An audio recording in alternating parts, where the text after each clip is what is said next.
Bismillahirrahmanirrahim. Assalamualaikum warahmatullahi wabarakatuh. Segala puji bagi Allah Subhanahu wa Ta'ala yang telah melimpahkan rahmat dan karunia-Nya kepada kita semua sehingga kita diberi kesempatan untuk terus menuntut ilmu. Salawat serta salam semoga senantiasa tercurah kepada junjungan kita Nabi Muhammad SAW beserta keluarga, para sahabat dan seluruh umatnya hingga akhir zaman. Pada kesempatan ini, saya selaku perwakilan kelompok B2 izin membuka presentasi. Adapun pada presentasi kali ini, kami akan menyampaikan materi mengenai salah satu Ummul Mukminin yaitu Aisyah radhiyallahu anhu, istri Rasulullah yang dikenal sebagai sosok perempuan yang cerdas, berilmu serta menjadi teladan bagi umat Islam.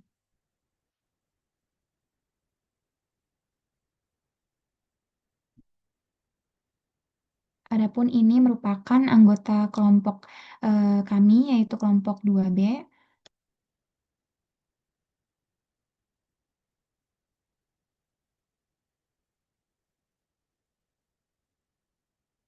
Aisyah radhiyallahu anhu merupakan salah satu istri Rasulullah yang memiliki peran besar dalam sejarah Islam, khususnya dalam bidang keilmuan dan periwayatan hadis. Oleh karena itu, pada presentasi ini kami akan membahas profil dan juga keutamaan dari Aisyah binti Abu Bakar, yang dimana Aisyah ini lahir di Mekah pada 613 sampai 614 Masehi dan di mana ayahnya sendiri yaitu Abu Bakar As-Siddiq. Nah, Aisyah sendiri tumbuh dalam lingkungan keluarga yang penuh keimanan dan keteladanan. Dapat dilihat dari sosok ayahnya, Abu Bakar As-Siddiq, yang memiliki peran besar dalam membentuk karakter kecerdasan dan ketakwaan Aisyah radhiyallahu anhu. Oleh karena itu, Abu Bakar As-Siddiq sendiri, yang merupakan ayahnya, merupakan orang pertama dari kalangan laki-laki dewasa yang memeluk Islam dan selalu mendampingi Rasulullah SAW dalam dakwah. Rumah Abu Bakar menjadi tempat berkumpulnya kaum muslimin awal, sehingga Aisyah sejak kecil telah terbiasa dengan ajaran Islam, Al-Quran, dan akhlak Rasulullah. Lingkungan ini sangat berpengaruh dalam membentuk kepribadian dan juga kecerdasannya.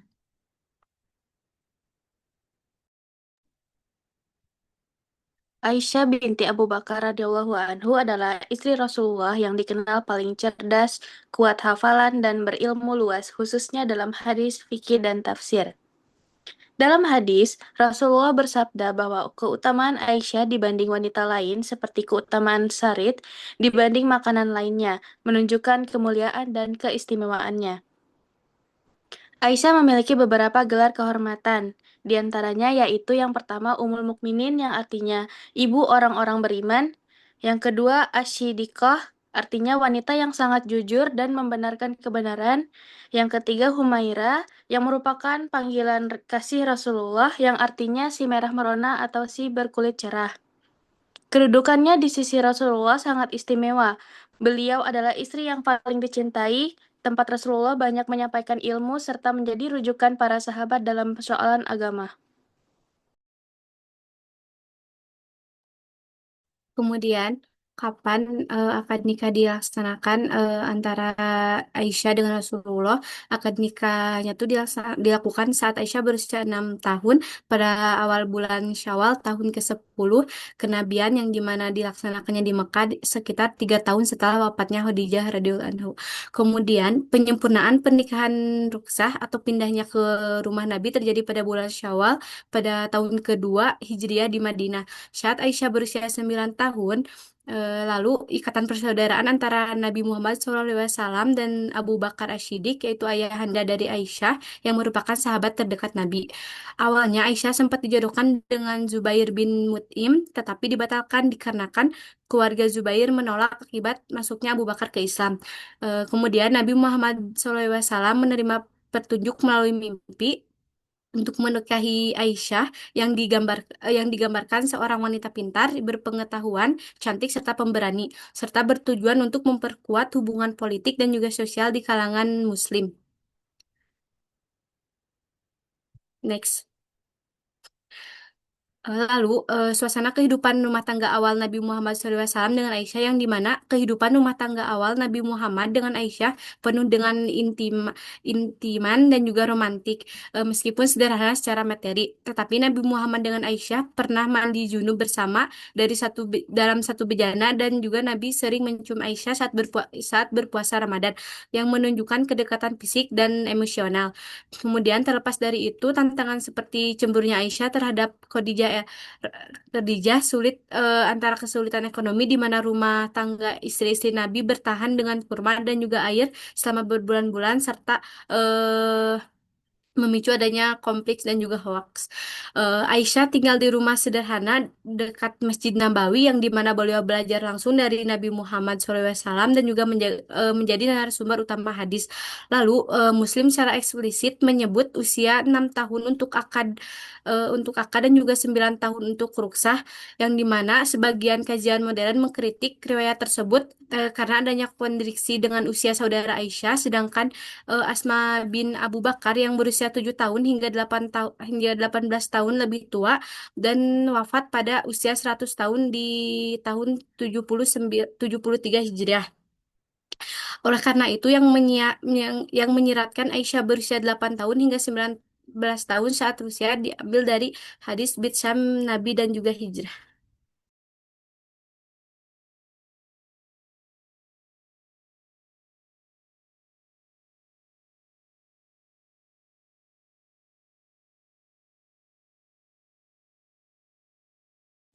Kemudian yang selanjutnya ada pernikahan Aisyah dengan Rasulullah.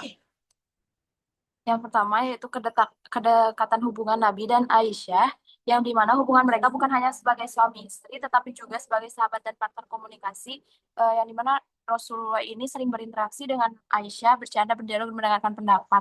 Hubungan mereka itu penuh dengan kasih sayang, kedekatan emosional, dan juga Aisyah ini merupakan istri yang memiliki paling banyak meriwayatkan hadis, dan komunikasi dengan Nabi Muhammad SAW ini lembut, penuh empati, dan juga menghargai perasaan Aisyah.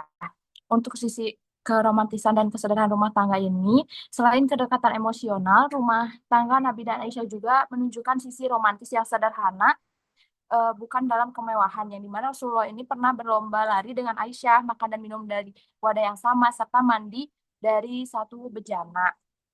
Kehidupan mereka ini sangat sederhana, bahkan sering hanya berbuka dengan kurma dan air. Namun kesederhanaan ini juga sama sekali tidak mengurangi dari keharmonisan rumah tangga dan juga justru memperkuat ikatan batin di antara mereka.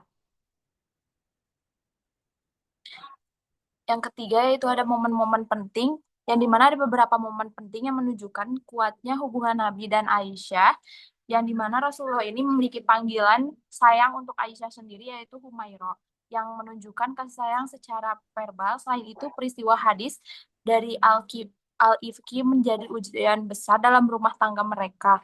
Namun Nabi juga tetap bersikap adil dan bijaksana. Ketika Aisyah sakit, Rasulullah SAW juga merawat dengan penuh perhatian, dan juga mereka juga sering melakukan aktivitas bersama yang dapat menciptakan suasana hangat dan juga menyenangkan.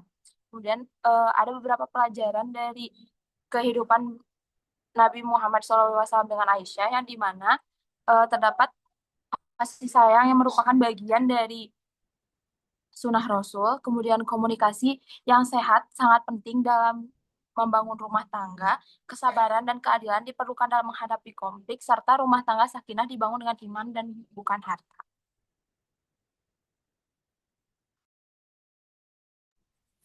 Selanjutnya ada peran Aisyah binti Abu Bakar sebagai Ummul Mukminin. Yang pertama ada peran sosial sebagai istri Rasulullah dan Ummul Mukminin atau ibu kaum mukminin. Beliau menjadi figur rujukan moral dan sosial bagi umat.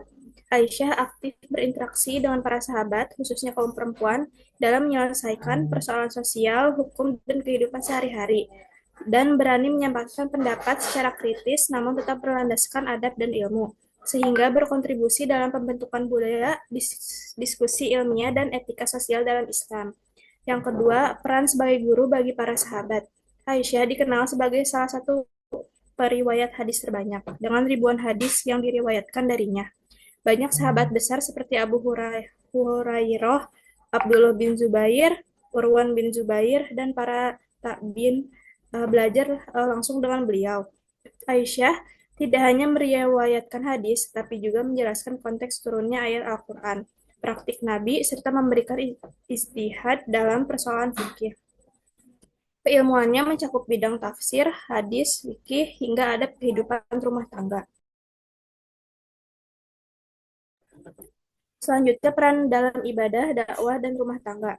Dalam ibadah, Aisyah dikenal sangat tekun, menjaga sholat malam, puasa sunnah, dan zikir. Beliau meriwayatkan banyak contoh ibadah Rasulullah, sehingga umat Islam dapat meneladani praktik ibadah Nabi secara lebih detail. Dalam dakwah, Aisyah menyampaikan ajaran Islam melalui pengajaran, nasihat, dan klarifikasi umum. Dakwah beliau dilakukan dengan hikmah dan kelembutan, terutama dalam mendidik kaum perempuan.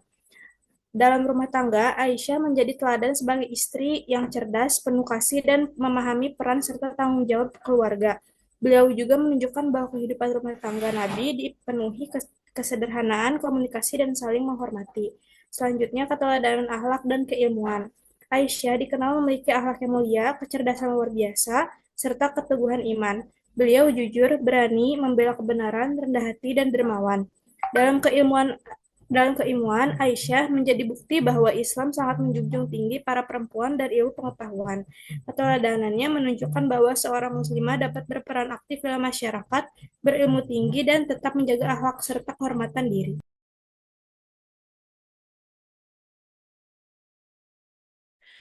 Selanjutnya, kontribusi ilmu dan periwayatan hadis.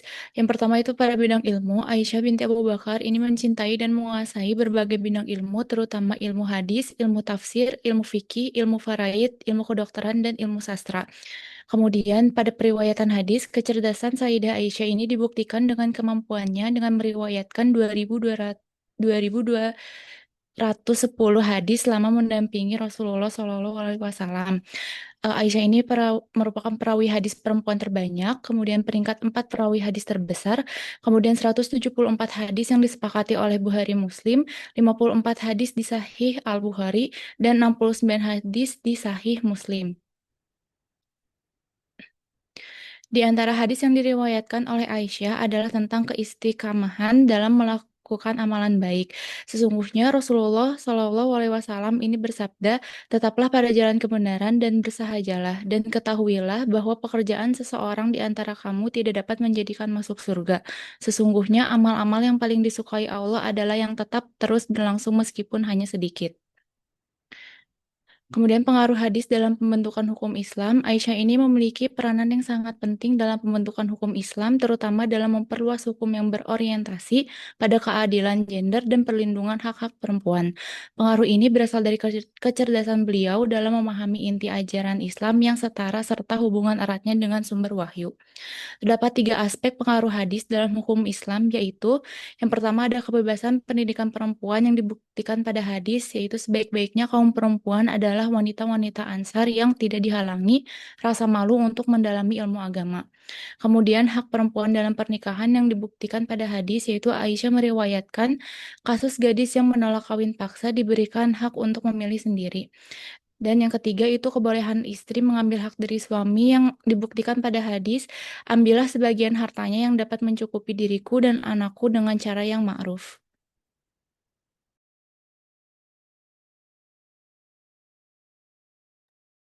Selanjutnya ini adalah peristiwa fitnah Aisyah atau yang disebut dengan If, di mana latar belakang peristiwa ini tuh terjadi sepulang Rasulullah dari perang Bani Mustalik. Aisyah ikut dalam perjalanan tersebut. Saat rombongan berhenti, Aisyah tertinggal karena mencari kalungnya, di mana Aisyah ini ditemukan dan diantar pulang oleh Safwan bin Al-Mu'attal. Hal ini yang dimanfaatkan oleh kaum munafik untuk menyebarkan fitnah. Untuk bentuk fitnahnya yang dilontarkan ini, di mana Aisyah dituduh melakukan perbuatan zina. Penyebar utamanya itu Abdullah bin Ubay Salul. Fitnahnya menyebar luas di Madinah dan mengguncang umat Islam, sehingga Rasulullah itu tidak berlangsung mengambil keputusan dan mengganggu wahyunya. Kemudian untuk sikap Aisyah dan Rasulullah ini, Aisyah sangat terpukul, sakit, dan menangis berhari-hari. Rasulullah lalu bersikap adil, sabar, dan tidak emosional. Aisyah berserah diri kepada Allah dan tetap menjaga kehormatannya. Ujian ini tuh berlangsung hampir 1 bulan. Kemudian Allah turunkan wahyu pembebasan Aisyah dalam Quran Surat An-Nur ayat 11-20, di mana salah satu ayatnya itu berbunyi, sesungguhnya orang-orang yang membawa berita bohong itu adalah dari golongan kamu juga, yaitu Quran Surat An-Nur ayat 11. Ayat-ayat tersebut secara tegas membersihkan nama Aisyah, di mana fitnah tersebut dinyatakan sebagai kebohongan besar atau disebut dengan if. Allah Subhanahu wa Ta'ala mengancam penyebar fitnah dan menegaskan kehormatan Aisyah.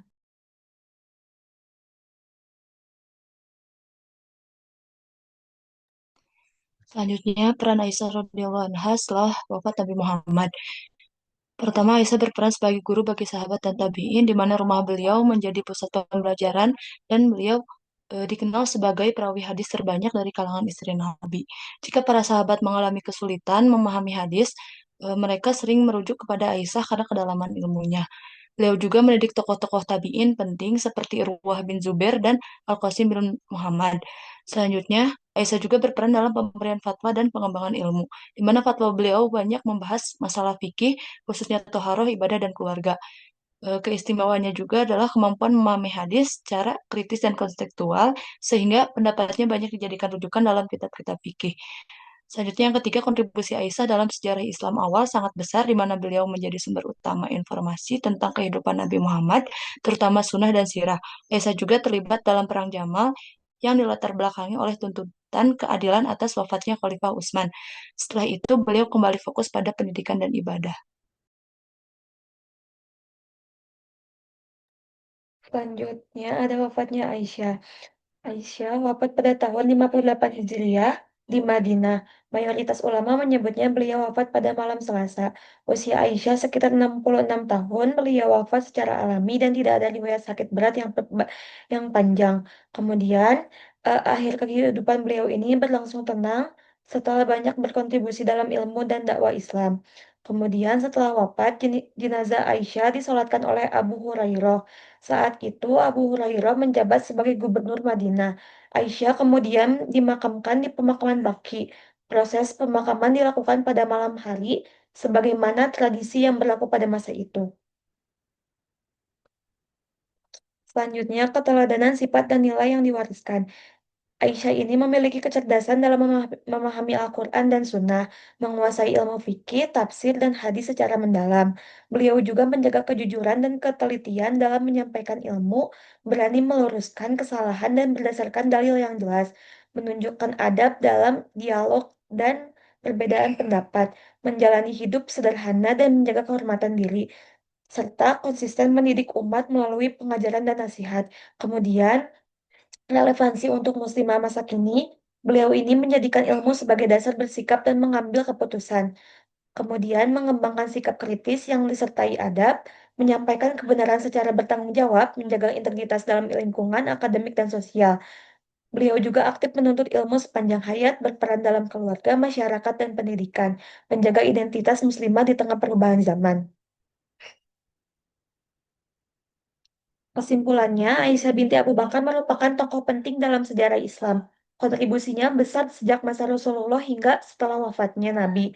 Perannya tidak terbatas sebagai istri Rasulullah, tetapi juga sebagai pendidik dan perawi hadis. Keilmuan Aisyah menunjukkan pemahaman yang kuat terhadap Al-Quran dan Sunnah. Keteladanannya terlihat dari kecerdasan, kejujuran, adab, dan keteguhan iman. Nilai tersebut dapat menjadi pedoman bagi muslimah dalam membentuk sikap, karakter, dan peran di masa kini. Mungkin cukup sekian presentasi dari kelompok kami. Materi ini menjadi bagian dari ikhtiar menambah ilmu dan pemahaman. Ilmu yang disampaikan diharapkan memberi manfaat dan keberkahan. Semoga apa yang dipelajari bisa diamalkan dengan baik. Terima kasih atas perhatiannya. Wassalamualaikum warahmatullahi wabarakatuh.